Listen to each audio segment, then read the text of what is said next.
কিন্তু আমি এখনো হাল ছাড়ি নাই, আমি বিচার পাবো। এই যে আমার মেয়ে ফেলানির যদি বিচার হইতো, তাইলে আর কাঁটাতারের মধ্যে কারো মার সন্তান ওইভাবে গুলি খেয়ে মারা যেত না, বা কারো মার সন্তান ওই কাঁটাতারের মধ্যে রক্ত ঝরত না। কিন্তু আমার ফেলানির বিচারটা যখন শেখ হাসিনা ছিল, উনি কিন্তু করতে পারত, কিন্তু উনি করে নাই। কেন? উনি ভারতের সাথে ওনার বন্ধুস্তা ছিল।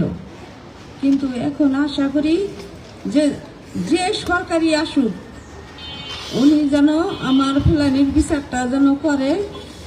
আমার ফেলানির বিচারটা যদি করে, তাইলে আর কোনো বাংলাদেশের নাগরিক ওই কাঁটাতারের মধ্যে ঝুলবে না বা গুলি খাবে না। তাইলে ভারতের লোক জানবে যেন ফেলানির বিচার হয়েছে, তা আর মারা যাবে না। এখন যে সরকারি আসুক, ওনার কাছে আমার দাবি আমার ফেলানির বিচারটা যেন হয়।